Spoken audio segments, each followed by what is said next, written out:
जी हाँ, नमस्कार मित्रों। आज मैं आप लोगों से टीटी उत्तर प्रदेश एग्जामिनेशन के बारे में चर्चा करूंगा। जैसा कि आप सभी जान रहे हैं कि टीटी एग्ज़ाम 2026 जनवरी में प्रस्तावित है। तो आइए हम टीटी एग्ज़ाम के स्ट्रक्चर के बारे में चर्चा करते हैं और बहुत सारी जानकारियाँ कलेक्ट करते हैं कि क्या क्या एग्ज़ाम कैसे कैसे एग्ज़ाम में क्या क्या सेक्शंस आते हैं, कौन कौन सा विषय आता है और किस विषय से कितने क्वेश्चंस आते हैं।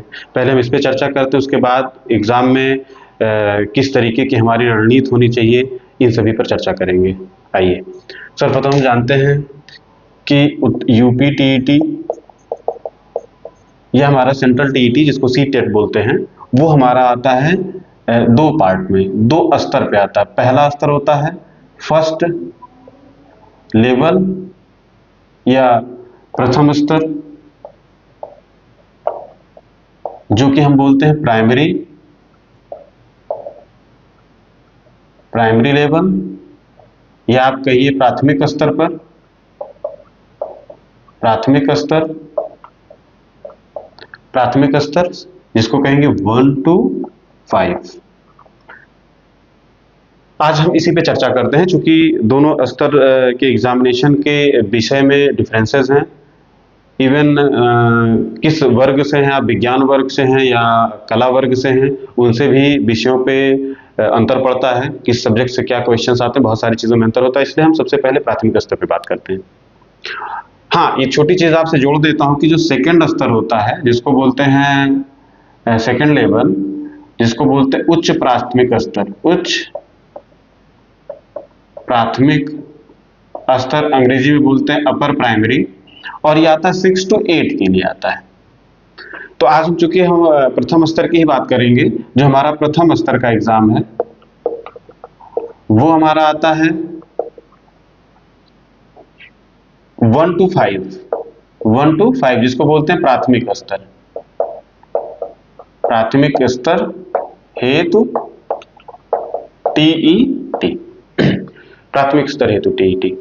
क्योंकि जानते हैं कि जैसा कि सर्वविदित है कि टीईटी, हमारे टीईटी में 5 सब्जेक्ट आते हैं। पहला सब्जेक्ट आपका होता है मैथमेटिक्स, जिसको आप शॉर्ट में लिख दे रहे हैं मैथ्स या गणित। दूसरा हमारा होता है, आप इसको बाल मनोविज्ञान,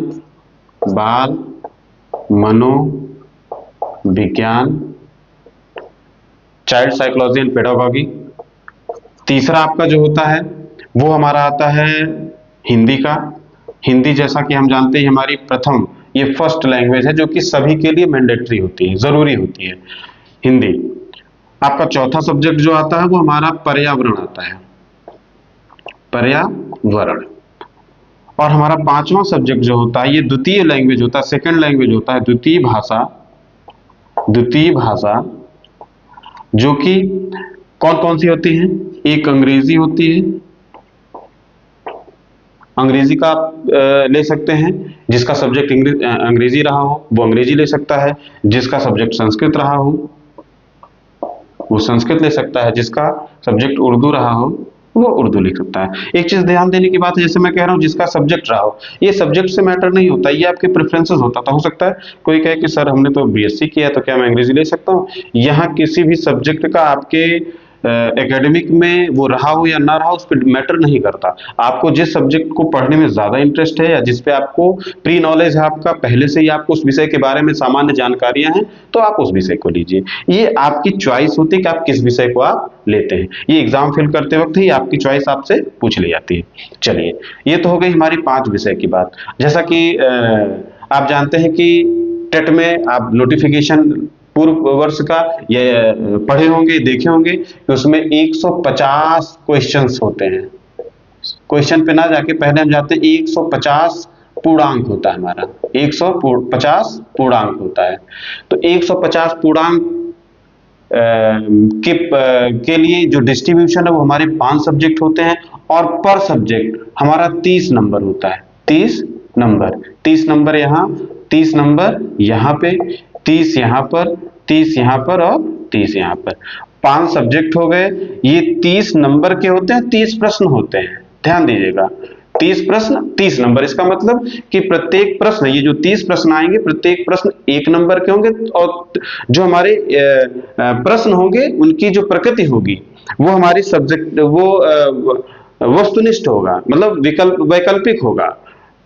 किसी मतलब प्रश्न के 4 विकल्प दिए होंगे, उन चारों विकल्पों में आपको एक विकल्प का, सही विकल्प का चयन करना होगा। ठीक है, तो ये 30 प्रश्न यहाँ, 30 प्रश्न यहाँ, इसका मतलब कि कुल 150 प्रश्न। जब इसको सभी को जोड़ देंगे तो 150 नंबर का और 150 प्रश्न ये आएंगे। ये आपने देख लिया कि 150 प्रश्न 150 नंबर के आएंगे। जैसा कि आपने पूर्णांक देख लिया, अब आते हैं हम थोड़ी सी चर्चा करते हैं कि प्राप्तांक क्या होगा। भाई पूर्णांक, चूंकि आप जानते हैं, जैसे यहां कहा जाता है टेट। टेट मींस क्या होता है? Teacher eligibility test. मतलब एक टीचर बनने के लिए एनसीटी द्वारा जो न्यूनतम योग्यता या न्यूनतम निर्धारित किया गया है, वो हमारा क्या है? एलिजिबिलिटी के लिए वो हमारा टेट एग्जाम होता है।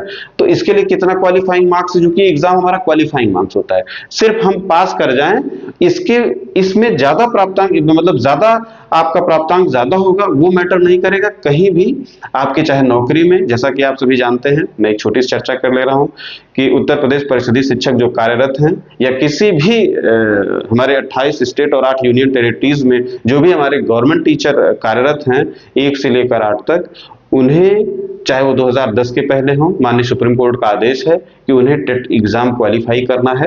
फिलहाल ये बहुत सारी चीजें चल रही, पुनर्विचार याचिका में, उन सब चीजों पे चर्चा ना करते हुए मैं आगे बात करूंगा कि वो हमारे जो है उन लोगों के लिए सिर्फ क्वालिफाइंग है, जस्ट उनका कहीं बस वो क्वालिफाई कर जाए। तो अब आते हैं सीधे जिन बिंदु पे मैं चर्चा करना चाह रहा था, मैं सीधे आता हूं कि हमारे लिए क्वालिफाइंग क्या है, हमारे लिए कितना मार्क्स पा जाए तो इसमें हम पास माने जाएंगे। तो जैसा कि आप जानते हैं, यहां मैं एक छोटा सा एक ब्लॉक बना ले रहा हूं। इस ब्लॉक में आप देखिएगा 150 टोटल मार्क्स हमारे, जिसको बोलते हैं हम पूर्णांक।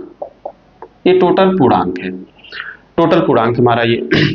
अब इस पूर्णांक में हमें कितना मिल जाए कि हम पास हो जाएंगे? देखिए हमारी कैटेगरी वाइज है। एक होती है हमारी सामान्य कैटेगरी, और एक हमारी होती है कि जो रिजर्व्ड होती है, जो आरक्षित वर्ग होता है, आरक्षित वर्ग जो होता है। इन दोनों के लिए पासिंग मार्क्स अलग अलग निर्धारित, क्वालिफाई कहें, आप कह सकते हैं क्वालिफाइंग अलग अलग। सामान्य के लिए 60% है, और रिजर्व के लिए, आरक्षित वर्ग के लिए हमारा ये 55% है। जैसा कि आप जानते हैं 150 का 60% आप निकालेंगे तो ये आपका 90 मार्क्स होगा, 90 अंक होगा। ये 90 अंक जो सामान्य कैटेगरी के व्यक्ति हैं, जो एप्लीकेंट है, एस्पिरेंट हैं, उनको 90 मार्क्स लाना होगा। और जो हमारे unreserved category, sorry reserved category के हैं, उनको 50% मार्क्स, 55% मार्क्स लाना होगा। इट मीन्स ये 82.5 होता है, जहां 0.5 को राउंड फिगर कर लिया जाता है, और 82 अंक ये हमारा क्वालिफाई करने के लिए ये लाना होता है। ये तो रही हमारी सामान्य जानकारी। एक जो छोटी सी जानकारी हमारी छूट रही है, वो मैं कर रहा हूं कि यहां कोई नेगेटिव मार्किंग नहीं है, नेगेटिव मार्किंग नहीं है। नेगेटिव मार्किंग नहीं, तो आपको क्या देखना है कि हमारे 150 प्रश्न आते हैं, 150 प्रश्न, तो सभी प्रश्नों को हमें टच करना, फर्स्ट थिंग। दूसरी चीज ये ध्यान देना है, क्योंकि हमारे पास पर्याप्त समय दिया होता है, ऑब्जेक्टिव प्रश्न है हमारे, वस्तुनिष्ठ प्रश्न है, तो और हमें 150 प्रश्नों के लिए 150 मिनट दिया गया है, 150 प्रश्नों के लिए 150 मिनट दिया है। इट मीन्स कि 2 घंटा 30 मिनट, आपको 2.5 घंटे में ये पेपर आपको हल करना होगा। तो जैसा कि हम आप सभी से चर्चा कर लिए कि ये हमारा जो प्राथमिक स्तर पर कौन कौन सा सब्जेक्ट आता है, कौन कौन सा सब्जेक्ट कितने नंबर का होता है, और किन किन सब्जेक्टों को एज अ ऑप्शन में सेकंड लैंग्वेज में किन किन भाषा, जो हमारी द्वितीय भाषा, किनका हम चयन कर सकते हैं, और कितने मार्क्स का आता है, कितने समय में ये हमें प्रश्न हल करना होता है। तो चलिए, मैं बहुत लंबा वीडियो नहीं करता हूं। अगले वीडियो में मैं रणनीतियों पे चर्चा करूंगा कि कैसे हमें मिनिमम 90 मार्क्स या 90 अंक या 82 अंक कैसे लाना है। ठीक है, मिलते हैं अगले वीडियो में। बहुत बहुत धन्यवाद।